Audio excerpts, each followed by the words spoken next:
I was born in a town called Vancouver, British Columbia. It's on the west coast of Canada, so it's like in the mountains and on the water. It's absolutely gorgeous when it's not raining like 8 months out of the year.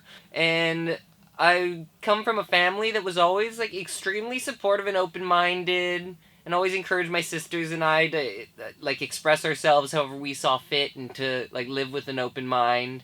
And growing up, we had 75 exchange students from around the world. So I always had like a sibling from a different country.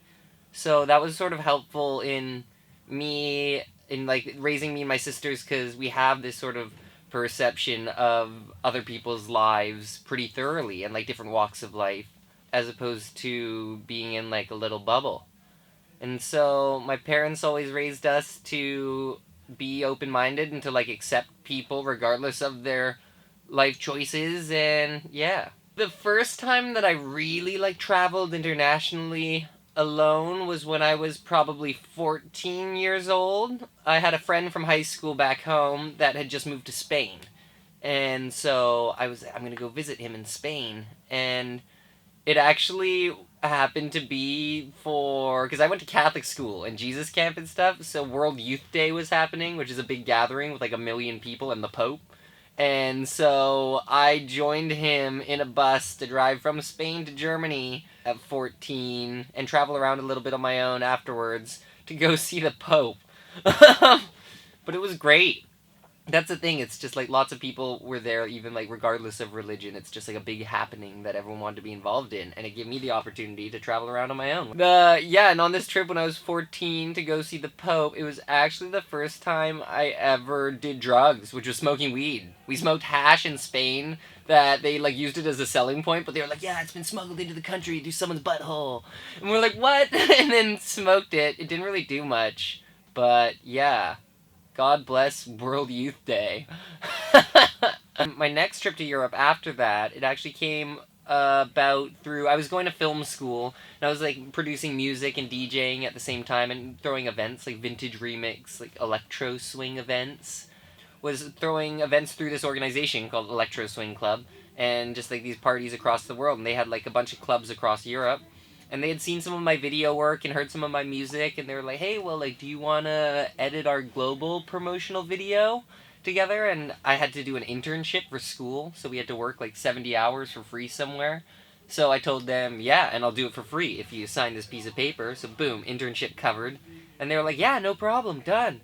So scored the internship through them, and then I told them, I was like, "Oh, by the way, I'm going to be in Europe in June." Even though I wasn't going to be, I was just sort of like testing the waters and knew my term was over and I like could go to Europe if they could hook me up with something. And they were just like, "Oh, well, we can book you like DJing in Paris, London, Berlin." And I was like, "Done." So went home and told my parents. I was just like, "Yeah, going to Europe." So I scored a tour through Europe. I have American citizenship as well as Canadian citizenship, and there are some differences between America and Canada, and I feel that there's actually a lot of similarities between Canada and the UK. It's just interesting being here because there are some differences as well, and it's just like I think a population thing is one of the big parts of it. Like Vancouver is sort of like, someone told me one time, they're like, London is like the dirty old man that you meet at the bar that has all these awesome stories and a couple of tattoos and stuff. And then Vancouver is like this like 19-year-old chick with nothing to say. And she's really cute, but doesn't really have much to say, doesn't really know what she's doing yet. She's like, Vancouver seems to be having like some growing pains. Because like they're charging like big city prices to be there, but it's not really a big city yet, and doesn't have the capacity to be a big city yet, and I think is sort of afraid to grow.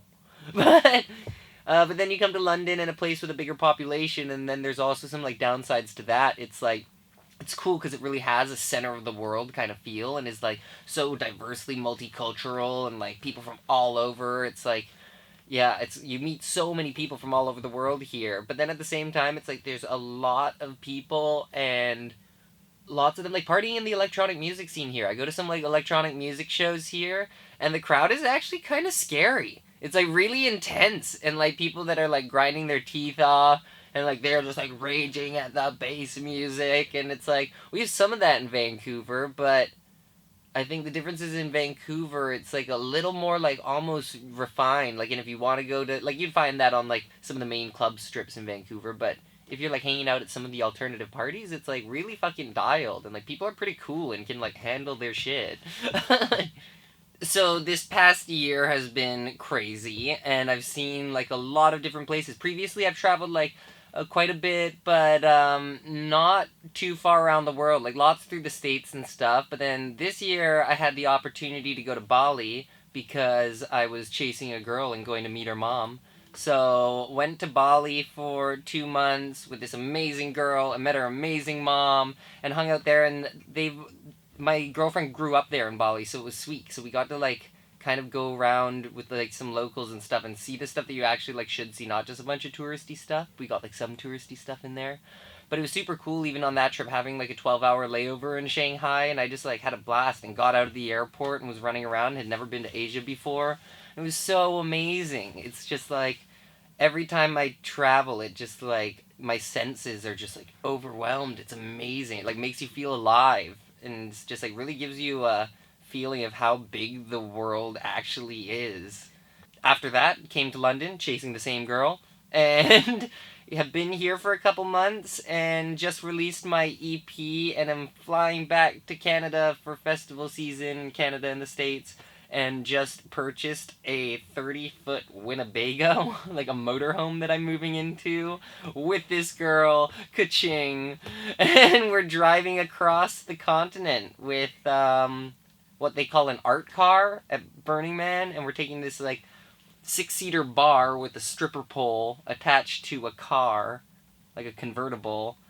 We're taking that across the country with this Winnebago.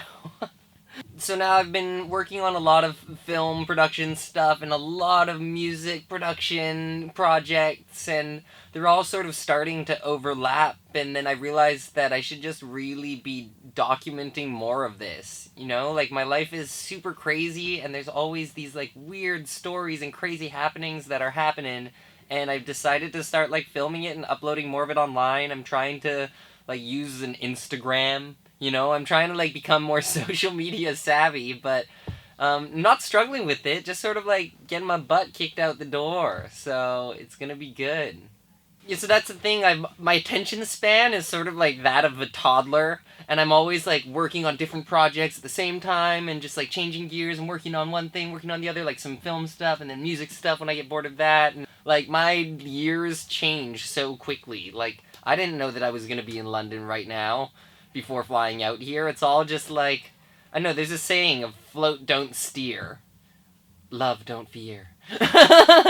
And just sort of like being open to these possibilities that like your life can be different and you can just like do what you want. It's crazy.